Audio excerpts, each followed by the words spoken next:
Okay. Welcome back to Omamori Himari, Part 3. This one covering the last episode of the series and my final thoughts on the anime as a whole and what actually happened in the actual ending of the manga, which came a few years after the series ended.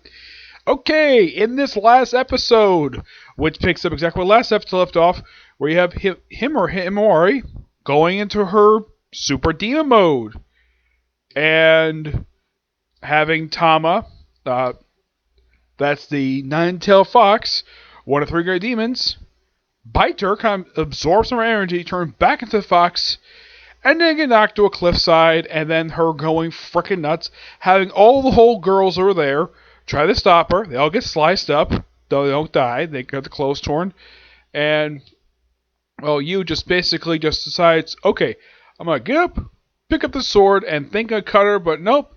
Decides to give her a hug, and apparently the darkness is purified and turns into some kind of special object, which allows him to, well, restore her back to normal, and basically energizes her sword to basically a flame sword.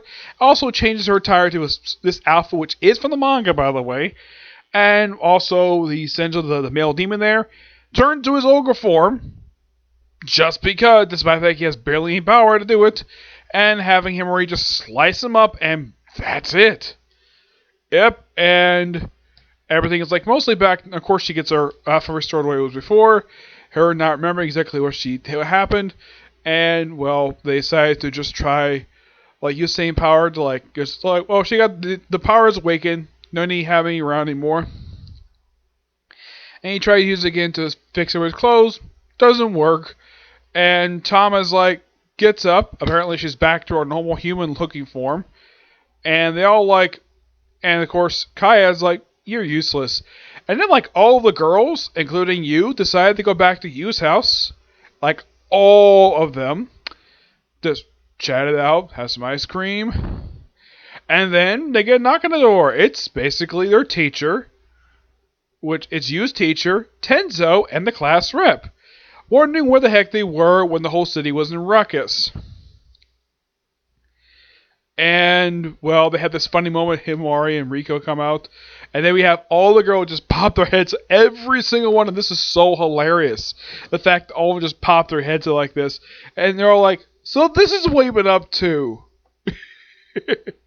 Yep, what that implies, no idea. And then we have a great closing ending credit sequence, which I gotta hand to this anime. This was beautifully done.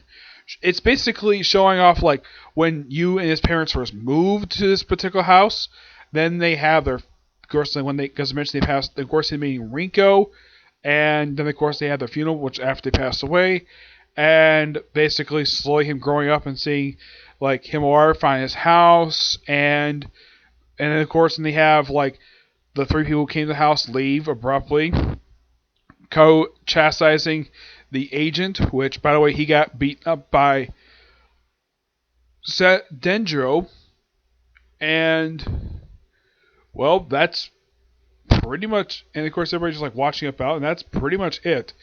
Yeah, I gotta say that most of this episode, I'd say first 15 minutes are just basically, well, kind of lackluster in a way. I'd say the ending credits was very good. That's probably by far the best part of the episode, is the ending credits and the last couple minutes, basically when Tenzo, the class rep, and the school teacher show up, figure out what Yu has been up to. Having all these beautiful women basically at his house.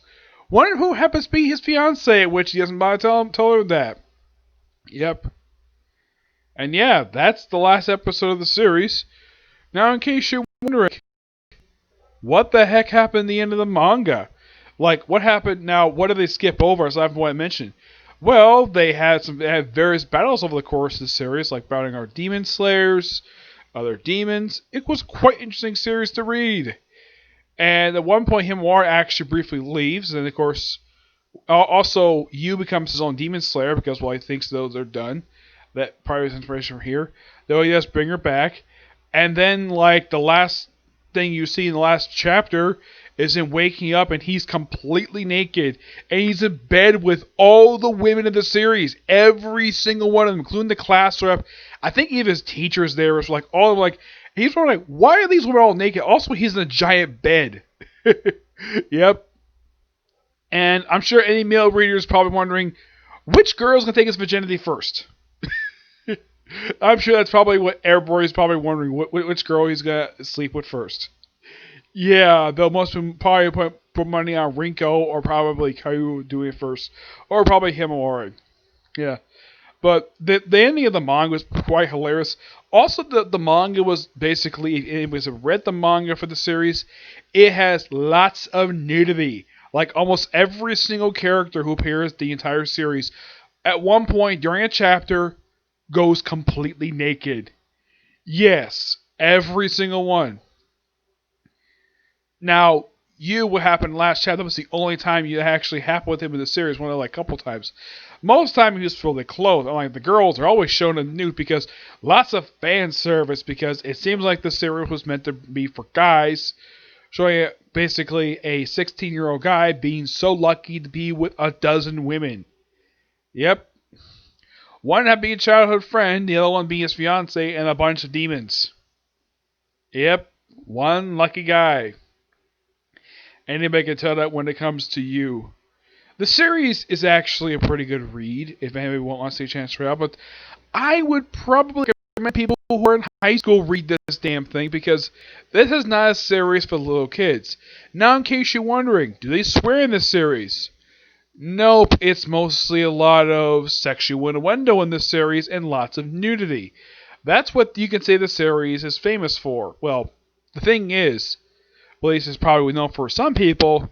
Now, the thing is, I've never heard anybody ever talk about this series. I just found this series completely random on Wikipedia, so I figured, though, I'd check it out. The manga I thought was pretty good. The anime was pretty decent for what it was. For the first 6 episodes, it was like this. Yeah, for the first 6 episodes, it was actually a pretty decent series. And then it starts doing the whole thing of, oh, let's do a bunch of anime stuff trying to follow the freaking manga. Just cuz. Yep, just cuz. And that's what really kind of weakens this series is the writing. The writing is by far the weakness of the series. I mean, yes, the animation is gorgeous. The music is fantastic. There's no real bad music in the series. Nothing is really like wallpaper-ish, like some series tend to do this, where sometimes basically have, well, music from his wallpaper. Not the case this series. There is a lot of music from the series. I would say the best for music they had was the end credits for the final episode. The opening credit was quite interesting, where it has like various tears. It looks like she has some skin for some of the female characters, which I thought was quite hilarious. They also have these eye catcher things where it's like, okay, they show off one character and like, oh, and then pretty much when they come back to the break, they're usually in very skimpy attire, like showing off their underwear or some subsuits. The last one they did, where they show some of the women in the series, basically the ones who were hanging out with you prior to Atomic out of the group, is basically all wearing like normal clothes and all wearing cat costumes afterwards. Well, basically very skimpy cat costumes. Yeah, because shows were very skimpy. One thing I also did notice though about the series is how the art style for the series, even for the animation and the manga, is very similar to My Bride is a Mermaid. It's very similar. The only difference is that My Bride is a Mermaid had a great anime original ending. The series was exciting, despite the fact the villain himself was not very interesting, but at least it was an exciting ending. This ending was pretty lackluster, to say the least. Yeah, the final battle of the series was not very good. It was pretty simple, and I thought it was quite strange for the character Tama, a character who appeared, from what I can tell, not very much in the manga. Apparently now she's hanging out with you for some reason, despite the fact that previously she was trying to eat the demons. Now she's eating sweets. Okay, I guess I'm trying to tame her. If the series had continued, they probably would have had her part of the cast, and maybe probably include her in stuff part of the manga that she probably wasn't in. That's my personal guess, anyways. The manga at least have much better stuff happening like during the stuff they skipped over. And do I think the series needs like a season 2? No, I think what the series needs is a full-on reboot. Why? Because I think a reboot might serve it better. Because yes, there. In case you're wondering, there's only 75 chapters in manga. I mean, like, how many episodes would that take up? If they do it properly, they could probably have this done in probably about not 12 episodes. Say no. I would probably have it where it's probably a bit longer than that. Yeah, I would probably have it at least about 20, 30 episodes series, I'd say. Yeah, based on how much pages there is per chapter of the manga, and it's just like a lot of things to happen over the course, like each page of the chapter of the manga, I would probably say have the series probably last about good 30 episodes per se. Yep. That's the thing I could say about the series. Now, since I finished up this series, what series am I doing next? Well, in the series,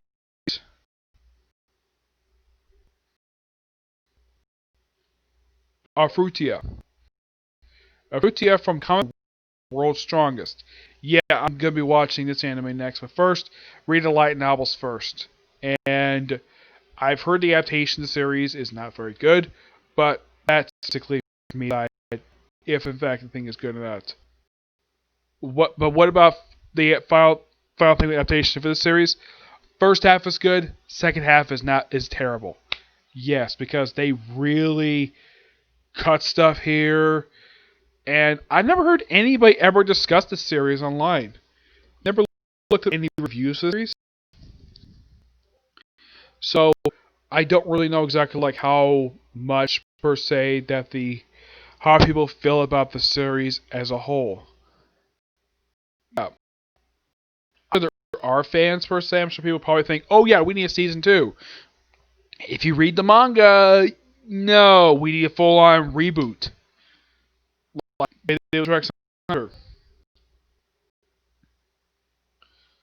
what I think Studio Parrot might be a good choice. I'm not sure. I would probably say it could be one of the other studios, like maybe Passionate might be a good choice. It could be JC Staff could do it too. I mean, yeah, you could change the animation stuff for it, but one thing I would definitely keep some of the comedy. I like some of the comedy bits here in the series. Yeah, the comedy I thought was the only thing about the original stuff that I thought was really good. Yeah, because like the stuff we have the girls cosplaying, I thought that was freaking hilarious. Yeah, that was really good. Despite the fact we just didn't really care to do any more comedy after that.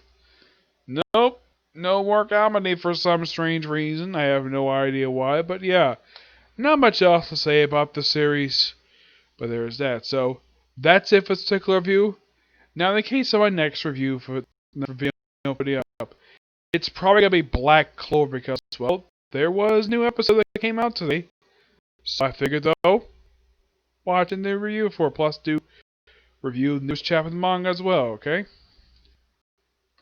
But until you see the next video, bye.